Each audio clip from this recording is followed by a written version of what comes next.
Le commentaire demande comment on peut amener à parler du syndrome d'air dans l'os au médecin, car j'ai peur d'amener la chose. J'ai pas mal d'hypermobilité et de douleur, mais à chaque fois on me dit que je suis trop jeune. Un classique, je suis désolée que tu vives ça, j'ai maintenant 30 ans et je suis très heureux d'être un adulte parce que je n'ai plus autant de gaslighting par rapport à mon âge que quand j'étais plus jeune. Et on sous-estime la souffrance que les jeunes personnes malades chroniques subissent parce qu'elles sont trop jeunes. Voilà, je suis vraiment désolée de ce côté-là. Ce que je te conseille, premièrement, c'est sur internet, tu tapes questionnaire syndrome d'alerte dans l'os et tu trouves un questionnaire où il y a vraiment plein de questions.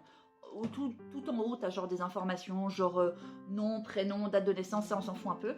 Mais les questions, ça commence par une partie durant l'enfance, avec notamment des questions comme avez-vous fait fréquemment des otites, des angines, des sinusites, des bronchites, des crises d'asthme, des entorses, ce genre de trucs.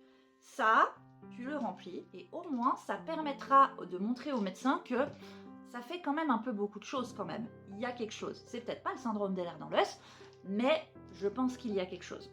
Par rapport à ce document, je te conseille de regarder de où tu le trouves. Personnellement, là, j'ai réussi à en trouver un du centre-ism.fr qui s'appelle Bilan médical syndrome d'Ehlers dans l'os avec leur logo, tout ça. Je te conseillerais de prendre celui-là plutôt que celui qui a été fait par le docteur Amonet, parce que le docteur Amonet, bien qu'il ait fait énormément de choses positives pour le syndrome d'Ehlers dans l'os, est extrêmement critiqué. Et j'ai eu des problèmes par le passé. En amenant des sources de ce docteur, j'ai été discréditée par les médecins, alors que plein d'autres médecins et plein d'autres études scientifiques allaient dans le même sens d'Amonet par rapport à ces choses-là. Donc c'est un conseil, puisqu'il y a des personnes, à chaque fois qu'ils voient le nom de Amonet, ils font là, j'entends rien, tu dis de la merde.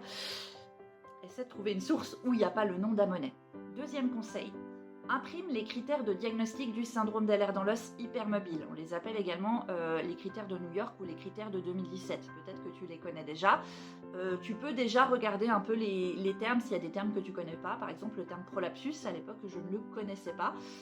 Donc du coup, j'ai été checker sur Internet et ensuite tu peux essayer de, soit si tu es en bon terme avec ta famille, en discuter pour voir s'il y a eu des choses dans ton histoire médicale qui t'est arrivé puis que tu ne te rappelles pas, soit si tu as accès à ton dossier médical, de vérifier s'il y a des choses qui sont arrivées. Et puis du coup, comme ça, tu sais un petit peu les critères de diagnostic, si tu rentres dans les cases ou pas. Je te conseille aussi, si tu es en bon terme avec ta famille, d'en parler avec ta famille et de les inviter à faire le même processus que toi. Parce que peut-être qu'eux auront plus de symptômes que toi qui leur permettront d'avoir, entre guillemets, plus facilement un accès au diagnostic du syndrome d'Ehlers dans l'os, parce que le diagnostic du syndrome d'Ehlers dans l'os, je ne sais pas à quel point tu as vu mes vidéos de ce côté-là, mais c'est un bingo. Et il y a un des critères qui peut permettre d'avoir beaucoup plus facilement ce diagnostic, c'est si quelqu'un de ta famille au premier degré, donc parents, frères, sœurs ou enfants, a le diagnostic, et bah du coup tu as ce critère validé et c'est du coup beaucoup plus facile d'avoir le diagnostic de syndrome d'Ehlers dans l'os. Voilà. Donc du coup, je pense que c'est important si c'est possible de faire ça en famille parce que comme c'est génétique, souvent on n'est pas seul. Moi j'ai été diagnostiquée et par la suite il y a ma mère et ma soeur qui ont été diagnostiquées et ça fait probablement une centaine d'années qu'on se partage la maladie dans cette famille parce qu'on fait les choses bien. Donc vraiment c'est ce que je te conseille. Et je te dis ça parce que moi j'ai eu mon diagnostic, mais par exemple si ma sœur avait été pour son diagnostic en premier, elle n'aurait pas eu un diagnostic de syndrome d'Ehlers dans l'os hypermobile. À la place, elle aurait eu un diagnostic de trouble du spectre de l'hypermobilité. Et c'est mon troisième conseil.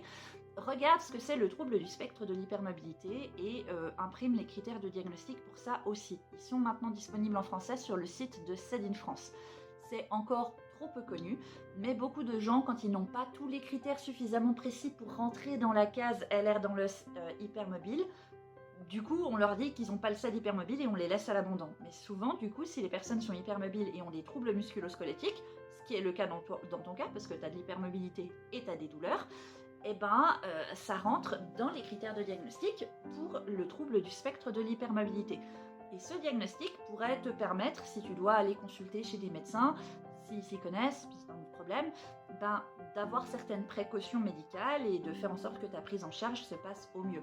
Parce qu'il est recommandé, en tout cas c'est la recommandation internationale, même si les assurances ne sont pas tout le temps au fait, que les personnes qui ont un diagnostic de trouble du spectre de l'hypermobilité soient prises en charge de la même manière que les personnes qui ont un syndrome d'Ehlers dans l'os hypermobile. Si tu es en Suisse et que tu cherches un médecin pour ce diagnostic, contacte-moi en privé, tu m'envoies un message.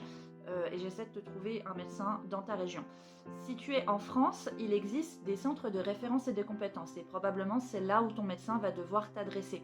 Et de ce que j'ai compris, malheureusement, c'est le seul moyen en fait d'avoir un diagnostic qui soit vraiment reconnu et qui du coup aide vraiment si tu as besoin par exemple à un moment donné d'avoir une AAH ou des remboursements par rapport à certaines prestations médicales, ce genre de choses. Sinon, ça peut être un peu plus compliqué, malheureusement. Ça ne devrait pas en théorie, mais dans la pratique, apparemment, c'est le cas. Si tu es dans un autre pays, malheureusement, je ne sais pas comment ça se passe. Mais ce que je peux te recommander également, si tu as accès à Facebook, si tu es confortable avec cette plateforme, regarde là-bas. Les groupes Facebook, c'est là où ils ont tout le temps les meilleurs tips de qui peut poser les diagnostics dans ta région et de quel type de traitement essayer ou pas. Tu peux avoir énormément d'informations de ce côté-là, tout pays confondu. Donc essaie de voir s'il y a un groupe Facebook dans ta région et peut-être que du coup là-bas tu pourras poser des questions et tu pourras avoir des réponses plus précises par rapport à là où tu vis pour où avoir le diagnostic ou comment avoir le diagnostic.